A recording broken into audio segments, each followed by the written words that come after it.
Salut à tous, c'est Bud. J'espère que vous allez bien, que l'automne porte ses fruits et que vous vous gavez de brochets, cendres et autres perches qui sont en train de faire les stocks hivernaux. Pour ma part, pas ou peu de pêche en ce moment. On va dire que les dernières pêches étaient pas très fructueuses. J'ai tenté d'aller pêcher le cendre du bord en rivière pour voir un peu ce que ça donnait, mais manque de peau, on était en décrue, donc forcément c'était vraiment la pire période pour y aller. Et puis, du coup, on s'est rabattu sur quelques perchettes vraiment pas dignes d'intérêt. Donc, du coup, on va attaquer la saison à laquelle je pêche le moins et pendant laquelle je profite pour aller dans les montagnes, profiter des pentes enneigées. Et donc, pour vous faire quelques petites vidéos, que ce soit matériel ou tuto, des projets à vous présenter aussi. Un séjour, je pars en vacances en famille en début d'année. Ce sera pas un voyage de pêche, mais il y aura quand même de la pêche cachée au milieu de ce voyage. Donc je vous ferai un petit vlog voyage pêche, un truc sympa, surtout un truc qui vous changera vraiment des contenus habituels qu'on voit sur les chaînes YouTube, parce que là, je vais partir pêcher en eau salée et je vous en dis pas plus, mais ça va être un truc assez dingue. Un indice caché derrière moi, j'ai rentré une nouvelle canne à pêche. Je vous laisse deviner laquelle pour ceux qui sont les plus observateurs. D'ailleurs, en alignant cette petite déco, je me suis aperçu que le tube de la Ilex Element Rider a une forme de banane, il n'est pas droit. Top qualité les gars, merci pour tout, une canne à plus de 500 balles, ça fait plaisir. Donc aujourd'hui, vidéo sur les swimbaits. Comme j'avais déjà un peu évoqué, j'ai acheté pas mal de swimbaits. Là, ça fait un an à peu près que je me suis dit que c'était un des secteurs sur lesquels j'étais un peu moins fourni. Quand je dis swimbait, là on va parler uniquement de hard swimbait. Donc je dis swimbait parce qu'en français, quand on parle de swimbait, c'est forcément des leurres dures articulées. Bien sûr, il y a les soft swimbaits, les hard swimbaits, tout ça, ce qu'on appelle les shads ou les big bait shad, ce sont des swimbaits. Mais là aujourd'hui, on va s'intéresser vraiment qu'aux hard swimbaits. Je vais vous présenter quelques références que j'aime beaucoup. J'ai pas encore forcément beaucoup pêché avec certaines des références parce que justement, j'ai acheté ces swimbaits non pas pour pêcher au aimant parce que je trouve que c'est pas hyper adapté, même s'il y a des pêcheurs plus ou moins connus qui se sont amusés à essayer de pêcher au hard swimbait en mettant 70 grammes de plomb dessus.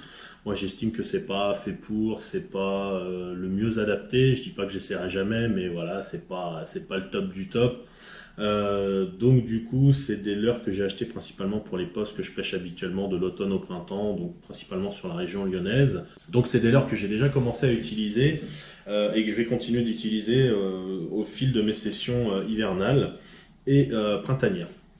Je vais donc vous présenter ça en deux parties. La première, ça va être les swimbaits à plusieurs segments. On ira du plus petit au plus gros. La deuxième partie, ce sera les swimbaits en deux sections, autrement appelés glide baits. Et là, c'est vrai que sur cette partie de swimbait en deux sections, je me suis pas mal lâché. Vous allez voir, on est plus proche de la collection que de l'achat de quelques leurres pour essayer la technique.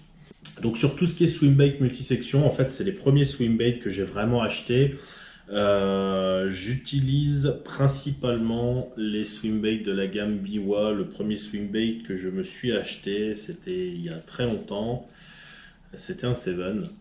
Alors pourquoi un Seven? Tout simplement parce que je pense que c'est l'un des swimbaits les plus faciles à animer. Il sait tout faire, il est bon partout. Il y a une densité qui fait que ça coule assez vite, mais bon, du coup, moi, sur les postes sur lesquels je pêche, je trouve ça plutôt pas mal. Après, si je veux des leurres qui descendent un peu moins vite, justement, je vais plutôt m'orienter sur d'autres types de leurres.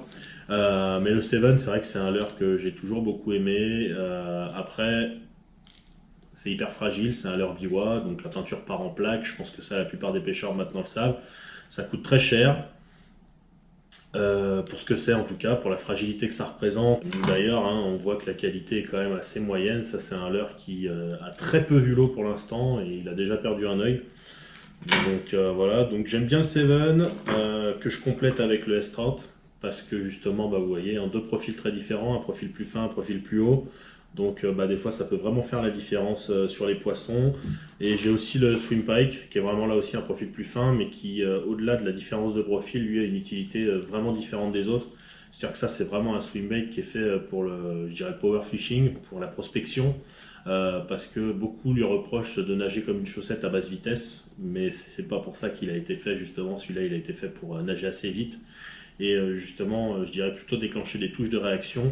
Alors que ceux-là sont, alors ils sont tous très imitatifs, mais ceux-là justement nagent à plus basse vitesse et on va pouvoir davantage les travailler sur des poissons qui seraient un peu boudeurs. Donc j'aime beaucoup la gamme d'Iwa, ça a toujours été comme ça, même si franchement au niveau de la qualité, bon, je trouve ça scandaleux au prix auquel ils sont vendus. Ça tient pas longtemps, la peinture est vraiment de piètre, enfin la peinture, la déco, la façon dont elle est posée, c'est vraiment la qualité est vraiment pas au rendez-vous.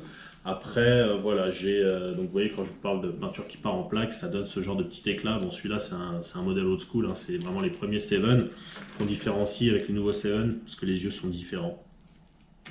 Ça c'est le 7 1.0, en gros ça c'est le 7 2.0.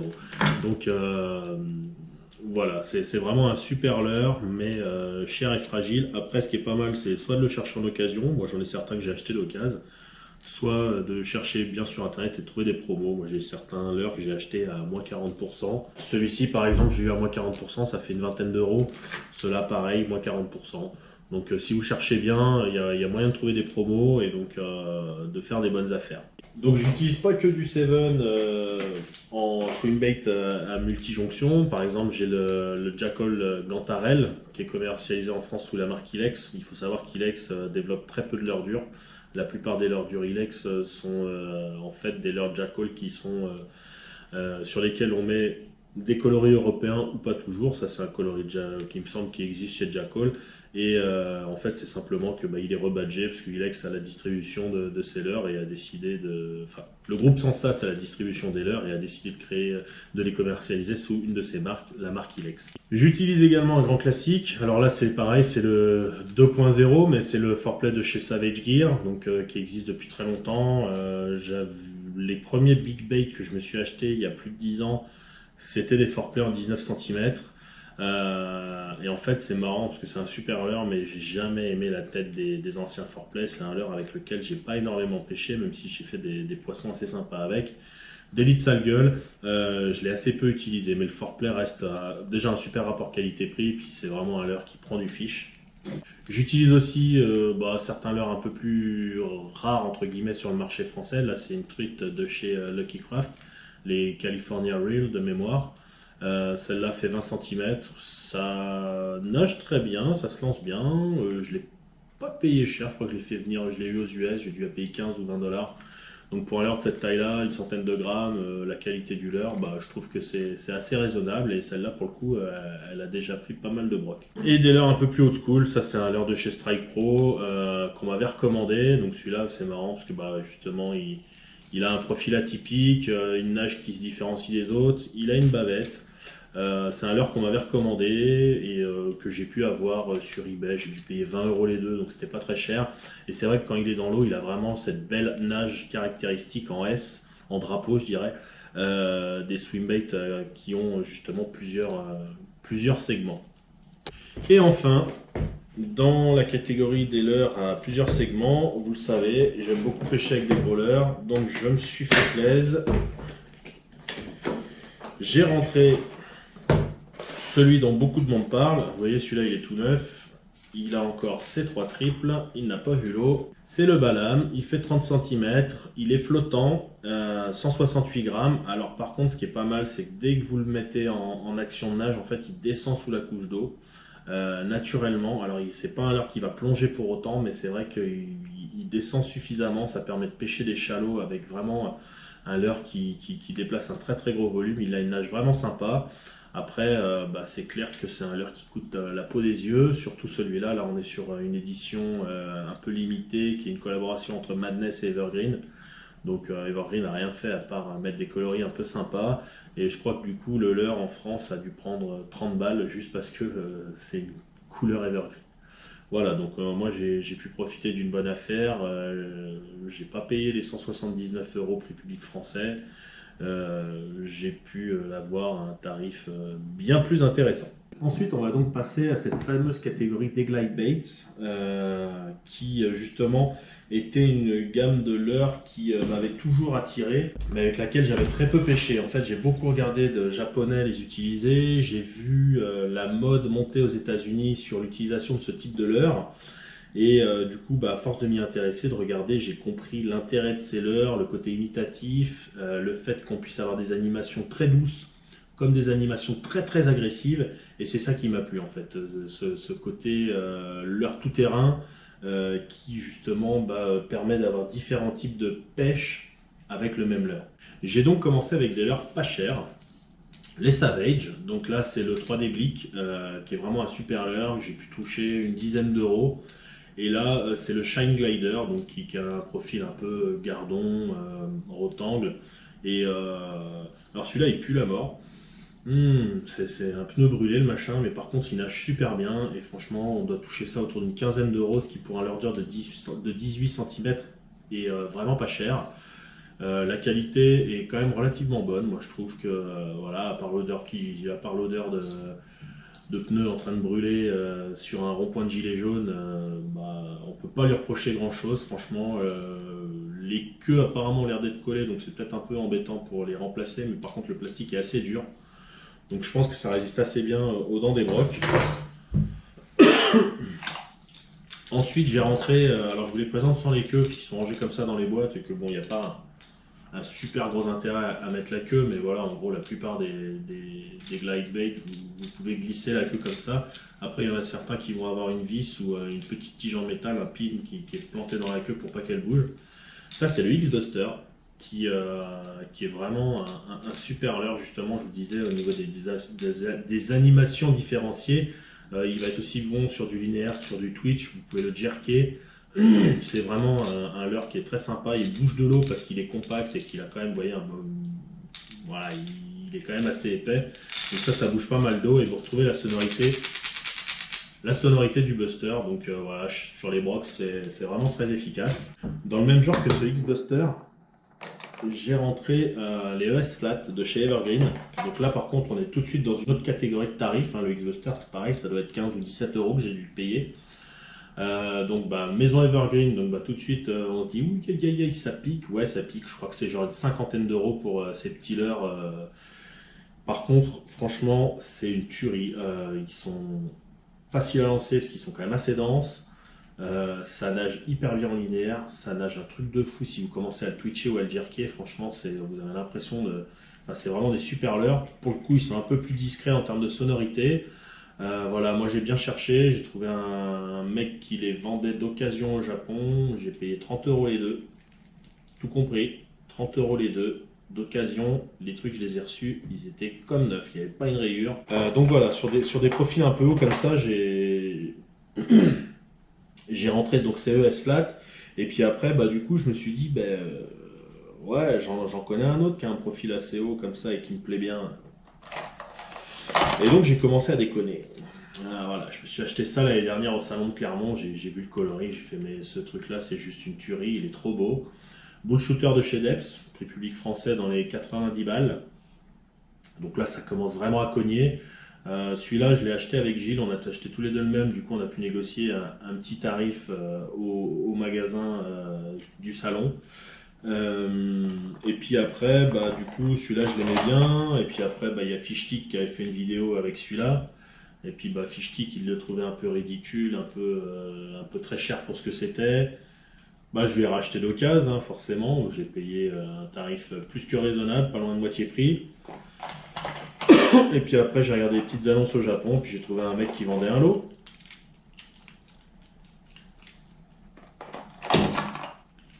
Voilà.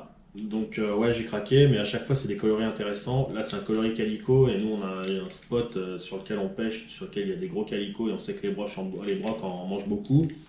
Un coloris flashy parce que c'est toujours bon de pouvoir les réveiller, même si le koi est déjà pas mal, je trouvais que celui-là apportait encore quelque chose de différent, notamment sur le plan des UV. Bon même si je reste assez... sur la réserve concernant la sensibilité des brochets aux UV, et puis là un coloris bluegill, mais surtout un coloris un peu plus translucide, et puis qui va pas mal se rapprocher d'une brenne ou quelque chose comme ça. Donc je trouve que c'est vraiment un leurre super à avoir. J'ai déjà fait du brochet avec, je l'ai suivi en pagaille. Je me souviens d'une session notamment en été où je l'ai sorti, ça a été vraiment le festival de suivi. Bon, c'était des jacks, donc je suis bien content qu'ils aient suivi. D'ailleurs, le premier poisson que j'ai fait avec le bull shooter, c'était un jack, mais au moins, voilà, je sais que c'est vraiment un leurre efficace. Il a une nage, moi c'est de tous mes swimbaits, c'est celui que je préfère en termes de nage. Pareil, vous pouvez le twitcher, le jerker en linéaire, déjà en linéaire, c'est un truc de dingue. Donc voilà pour les profils un peu hauts, un peu compacts. Après, j'ai forcément rentré des profils un peu plus classiques. Donc ici, on a le River to Sea, le S-Waver. Donc là, c'est la petite taille. Une taille qui fait quand même 17 cm, mais bon, qui va permettre de passer sur des cannes à broc tout à fait conventionnelles. Super leurre, pas cher. J'ai dû les payer dans les 15 euros. On en trouve régulièrement d'occasion. Et c'est vraiment un bon petit leurre. Enfin, franchement, je trouve que là, pour le coup, si vous voulez un bon swimbait, le rapport qualité-prix sur le S-Waver est vraiment très bon. J'avais trouvé notamment des promos chez pêcheur.com. À un moment, il les déstockait. J'ai rentré du 200 mm, qui est pareil, un super leurre. Il est hyper large, il bouge de l'eau de fou. Super rapport qualité-prix. Si vous voulez vous acheter des swimbaits à bon prix, je les recommande chaudement. Et puis après, c'est là que j'ai commencé à m'égarer et que j'ai commencé à regarder les bonnes affaires et que j'ai commencé à faire des bonnes affaires sur des leurres qui aujourd'hui font fantasmer beaucoup de pêcheurs. Alors ça, c'est le Slide Swimmer de chez Nels en taille 175. Un super leurre, hyper technique. Franchement, c'est vraiment hyper technique. C'est incroyable à voir nager. Je pense que ça prend plus de pêcheurs que ça prend de poissons, mais ça prend vraiment du poisson. C'est vraiment des leurres ultra qualitatifs. Ça résiste quand même pas trop mal aux dents des brocs, donc je trouve que c'est un leurre qui est vraiment pas déconnant à avoir dans sa boîte de pêche. Faut pas hésiter à chercher, à être patient pour trouver des leurres avec des tarifs un peu réduits. Moi notamment, en cherchant bien, j'ai réussi quand même à les trouver à des prix beaucoup plus intéressants que le prix public normal. Faut pas hésiter à chercher les promos, Black Friday, promos de fin d'année, voilà, il y a quand même des shops qui font des prix même sur ces leurres-là, même en France. Et notamment en France, il y a des coloris limités de plus fishing avec coloris perche ou des choses comme ça qui sont vraiment très très sympas. Dans la même veine et dans les mêmes niveaux de prix, vous avez le Ice Slide de chez Megabass. Donc celui-là, il fait 18 cm avec la queue. Même 18,5, c'est un Ice Slide 185, donc ça c'est pareil, je trouve que c'est vraiment un super leurre. Bon, déjà au-delà de la gueule du leurre qui fait que le leurre il est à tomber par terre, ça nage magnifiquement bien. Celui-là, normalement, quand vous le twitchez au bon moment, est censé faire un 360. Moi je m'arrête à 270, pas encore assez de métier, j'imagine. Mais c'est vraiment un super leurre. Pareil, je vous encourage pas à en acheter 50 comme moi. Mais enfin, j'en ai pas 50, j'en ai 3. Mais je trouve que c'est un leurre qui est vraiment intéressant à avoir dans sa boîte. De la même manière que le Jointed Claw chez Gamecraft, qui est dans la même veine. Alors, les trois ont une nage différente. Les trois ont des profils différents, des signaux différents. Donc, c'est pour ça que je trouve ça intéressant d'avoir les avoir. Parce que ça reste pour moi les trois grosses références industrielles. Après, bien sûr, il y a du leurre artisanal. Je suis pas encore tombé dans ces dérives-là. Mais bon, je me connais. Voilà, il y a des nouvelles références qui arrivent sur le marché, les DRT et autres.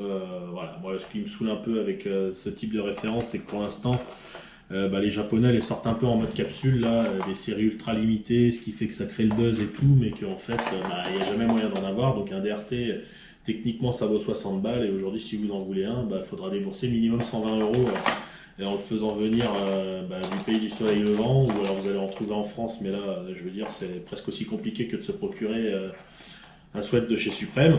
Donc, voilà, ça reste des leurres ici qui sont accessibles, qui sont facilement trouvables, accessibles. Pas en termes de prix, je suis pas en train de vous dire que c'est pas cher, au contraire, mais on peut les trouver assez facilement. Et dernier arrivé dans ma boîte, c'est le duo Nimasu, donc là on est sur 188 mm. À la base, c'est pas un leurre que je voulais forcément rentrer parce que j'étais pas hyper fan. Il a un profil super fin. Enfin, je vois, c'était un délit le leurre me plaît pas trop, donc bof. Là, je viens de les rentrer, je trouvais une super promo. Je me suis dit que quand même, il fallait que je les essaye, que je vois un peu le profil, enfin la nage, comment ça se comporte, s'il a un attrait par rapport aux autres. Donc je les ai rentrés en deux coloris assez naturels, un coloris basse, mais ce qui m'intéressait c'était d'avoir un coloris vert et puis un coloris argenté. Donc là, ça fait bien bait fish. Donc je pense que les brocs devraient succomber assez facilement. Il faudra juste que je vois la qualité de la nage et la facilité d'animation. On passe à la catégorie des big baits. Donc celui-là, pour ceux qui ont vu la vidéo où je prends un brochet au grand large au bout de l'ennui, là, une journée où on fait deux poissons à trois, c'est sur ce leurre-là que je fais un poisson d'à peu près 75 cm, 26 cm le leurre, normal. Super leurre, hyper cher, mais vraiment le Ice Slide 262, je le trouve juste magnifique. C'est vraiment une œuvre d'art. Après, je sais, voilà, le débat qui est toujours le même, de se dire que c'est des leurres qui sortent d'un moule et les vendre 120 € pièce pour un truc qui est produit en grande série, c'est scandaleux. Je suis d'accord avec vous. Une fois de plus, j'ai bien cherché, je les ai eu à des prix défiant toute concurrence. Voilà. Prenez le temps, cherchez, vous trouverez des bonnes affaires. Il y a des sites qui font des promos de temps en temps, il n'y a pas besoin d'aller les chercher très loin. Il y a moyen vraiment de faire des bonnes affaires.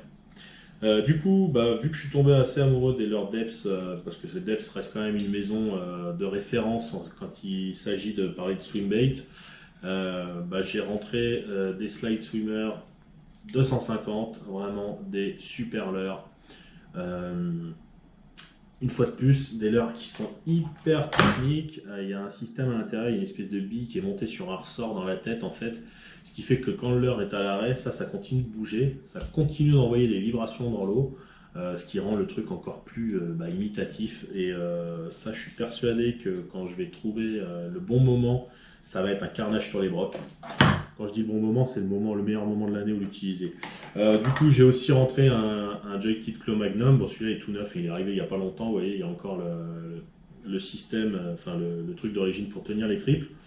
Particularité du Joytite Claw, c'est que la peinture est hyper fragile. Franchement, Gamecraft, ils se foutent un peu du monde. Autant chez Megabass, ils vous mettent une bonne couche de vernis. Alors, peut-être pas sur le Rainbow Trout qui est lui mat.